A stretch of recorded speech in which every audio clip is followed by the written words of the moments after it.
They say beauty is in the eye of the beholder, but there are cars that defy any definition of attractiveness.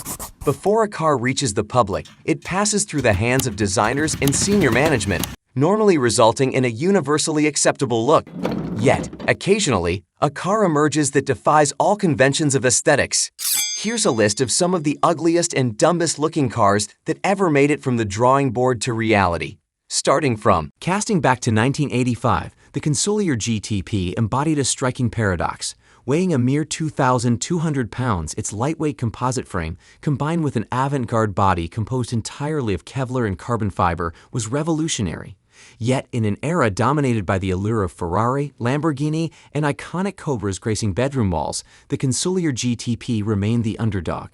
Could you ever envision Samantha Fox draped sensually over its hood? Not a chance. The headlight pod's ergonomic quirkiness would certainly thwart any such attempt, highlighting the car's distinctive place in automotive history. The Citroën Ami 6 is a remarkable time capsule on wheels, evoking the whimsical appearance of a pop-up trailer in its very essence. Its unconventional design, which may not align with contemporary aesthetics, harks back to 1962 when it played second fiddle to the car and was originally based on outsold at a ratio of 2:1. This delightful anachronism continues to captivate, bridging the gap between past and present, and reminding us that charm can endure even in the face of evolving automotive standards. The 1989 Alfa-Romeo SZ is a head-scratcher in the world of Italian car design. Renowned for their exquisite aesthetics, this creation stands out for all the unconventional reasons. Its design, marked by flat surfaces, peculiar proportions, and a bewildering shift in the beltline angle before and after the B-pillar, resembles something out of a Lego enthusiast's dreams. Even the wheels appear as if plucked from a toy set. It's almost as if, by some quirk of fate, the prototype got squished in a compactor, and instead of correcting it, they decided to put the oddly contorted Alfa into production, making it a distinctive and unforgettable presence on the roads. In 2007, the Jeep Compass made its debut, earning itself a less than flattering reputation. Dubbed a baby doll Infiniti QX56 with a Hello Kitty face, it was far from a compliment. Built on the Dodge Caliber platform, the Compass not only disappointed with its lackluster performance, but also with its aesthetics. It seemed like an on-road vehicle for an off-road brand, and its design failed to hide this disconnect.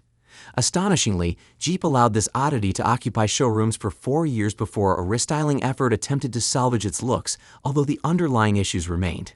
The 2011 Aston-Martin Cygnet stands out as a peculiar anomaly in the automotive world. Even after encountering it in the flesh, one might wonder if it's more nightmare than reality, perhaps spawned from a dodgy shrimp-induced hallucination at an Aston Martin press conference in Geneva. The idea of transforming a Scion IQ into an Aston Martin for emissions compliance is quirky, but the execution takes it to an unappealing extreme.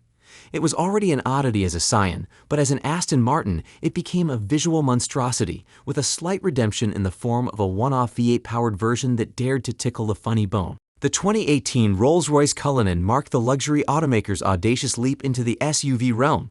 Its arrival left the world in awe, not necessarily for its elegance, but rather the visual disarray it presented. The Cullinan became a symbol of contention, blending traditional Rolls-Royce design elements onto a body that appeared to have been sourced from a one big generic-looking SUV box. In the eyes of some, it resembled a knockoff.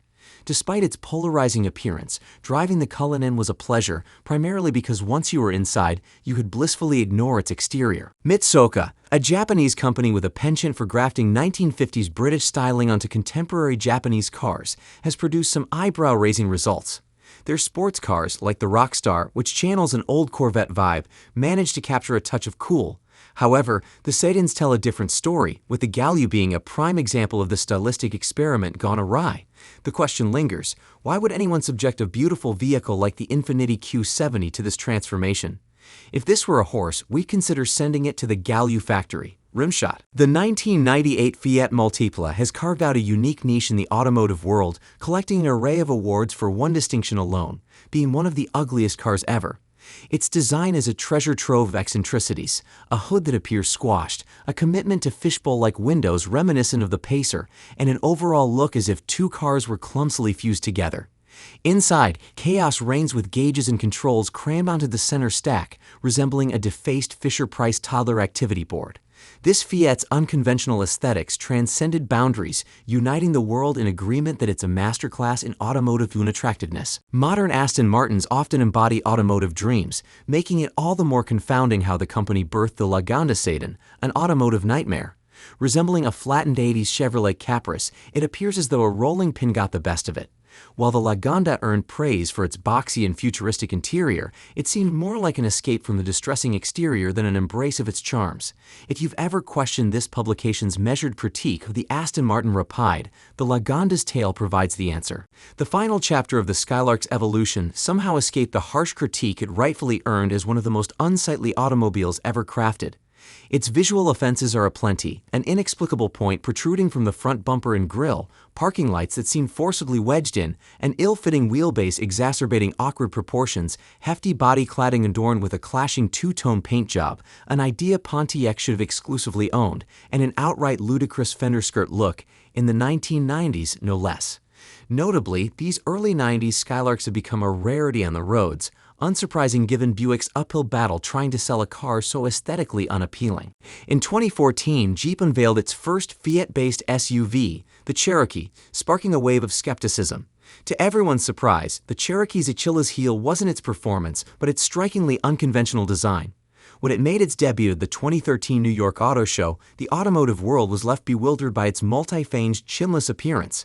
Not since the Pontiac Aztek had a car received such a barrage of ridicule.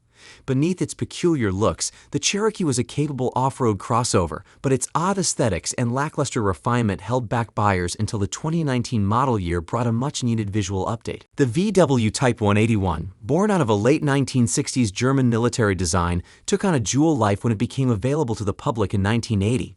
Known by various monikers, including the Trekker in the UK and the Thing in America, its peculiar design raised eyebrows. Resembling a Mini-Mook-inspired biscuit tin, the Type 181 left many puzzled about its practical utility, whether for the German army or the general public. The enigmatic nature of this vehicle continues to be a head-scratcher, a unique piece of automotive history that leaves one wondering about the motivations behind its creation. Sharp's commercials in Lancashire achieved fame with the unconventional cheese shake Bond bug in the 1970s. Their foray into three-wheelers began after World War II, aiming to provide affordable mobility in a post-war Britain. The Bond minicar was a standout in this endeavor, with its rather unassuming appearance and smoky two-stroke engines. The minicar continued production until 1966, but as the British economy improved and cars like the BMC Mini emerged, the popularity of three-wheelers dwindled, marking the end of an era. Imagine Bruce Wayne, having exhausted the family fortune, resorting to cobbling together a Batmobile from the unconventional Bond bug. Astonishingly, this scenario isn't a product of the 80s. It was, in fact, unveiled at the 2010 Geneva Motor Show. While this concept boasted something special under the hood, a mid-mounted 12-cylinder Ferrari engine, it only mustered a modest 500 horsepower, which in the context of contemporary supercars falls somewhat short. Nonetheless, this peculiar fusion of automotive elements showcases the perpetual quest for innovation and individuality within the realm of car design, even when it results in a Batmobile with a touch of whimsy.